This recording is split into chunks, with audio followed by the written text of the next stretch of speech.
Our journey with epilepsy started when our son Arjun was 13 years old. I think my world changed that day. I really encouraged safety at first, which also meant letting others know about his diagnosis. I know this was very hard on him as a teenager in high school, but I felt it was worth it for him to continue to have a full life as possible. I encouraged him to participate in as many things as he could do. I did not want this disease to define him. Arjun always enjoyed sports. He played soccer, lacrosse, and he also swam. Unfortunately, he started to have injuries, and one day he had a seizure in the pool, putting an end to his swimming for quite a long time. He had multiple medication adjustments, and each time we hoped that this would bring an end to the seizure activity. The seizures occurred intermittently, and even though the specialists excelled in their medical management, they did not seem to relate to what a 16-year-old with epilepsy and his family really needed. Life was very tough. We learned the hard way that if your child is an outlier in any way, the school system is not very supportive and it's hard to find help. Despite our best efforts, the epilepsy was taking its toll on all of us. We felt very alone and without support. About 2 to 3 years into this, I heard about the Epilepsy Foundation of Michigan. I will never forget the day I called. I sat in my car and spoke to one of the nurses for about 1 hour. I finally had someone on the phone who knew exactly how I was feeling and what my family was going through. We met other parents who needed no explanation of what was happening, and our daughter met other siblings who also shared her life experiences, and we all instantly bonded. Arjun got to attend Camp Discovery.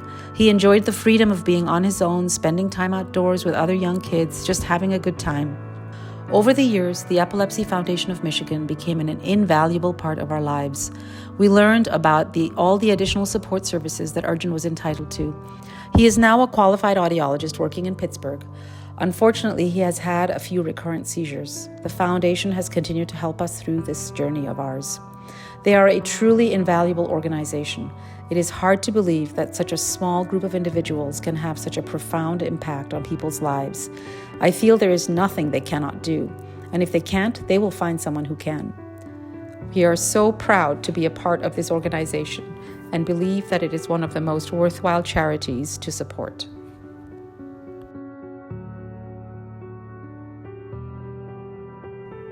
Hi, my name is Laura, and I come from a family of 11. I'm David, and I came from a family of 10. We got married 40 years ago and set out to beat our parents' records. God blessed us with one amazing child, and that's our angel, Dr. Dominic John Noonan.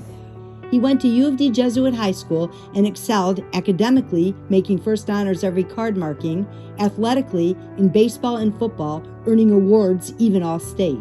He graduated from U of D Jesuit in 2003 with baseball, football, and academic scholarships. 2 months after starting med school, he woke up multiple mornings on the floor with abrasions and bloodied mouth, not knowing how or why.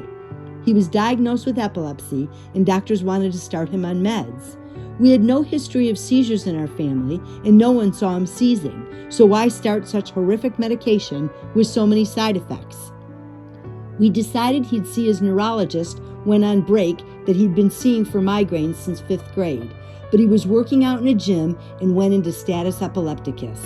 The meds we didn't want him to start had to be given to save his life. His life, our lives, were forever changed on that fateful day. He took time off to stabilize his meds. He was on 19 pills a day. He graduated medical school in June 2015 and got his first choice of residency at the Detroit Medical Center.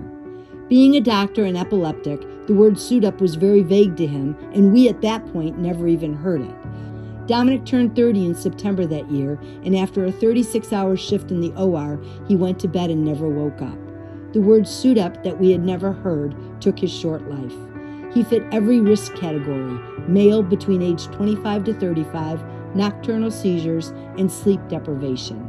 There were over 2,000 people from every walk of life at his funeral on that Christmas Eve, the day we had to bury our only child. We thank Brianna and the entire staff at the foundation for giving us such a privilege to honor Dominic today.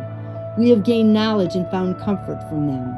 The one great thing of so many the Epilepsy Foundation does is bring so much awareness to help save lives. Thank you for listening to the story of our angel. May God bless all of you, especially those of you who may also have angels in heaven. Hi, my name is Marissa Auger. I'm a senior at Michigan State University, and I'm 1 in 26. My epilepsy journey, especially throughout my adolescence, has always felt like a love-hate relationship. On one hand, I had something that made me different than everyone else that I knew, which, if you know me, that meant I felt like the main character at all times, which I loved.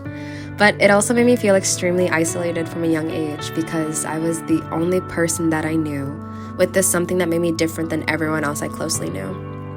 At first, and up until recently, in all honesty, I wasn't as vocal as I currently am about my epilepsy because I didn't want others to view me differently because of it.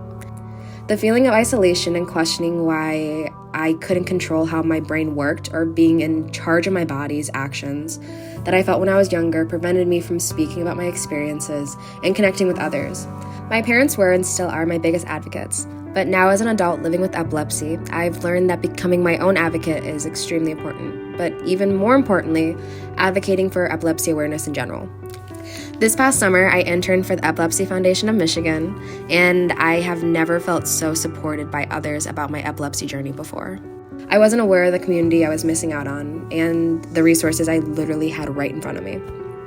Being exposed to such a large and warm community, all focused on the same goal, but still allowing one another to share their own story, triumphs and pitfalls, the good, the bad, and the ugly, felt like a complete change of perspective. Being a person with epilepsy can make you feel very alone at times, but having this outlet and support system makes the 1 in 26 not feel so singled out.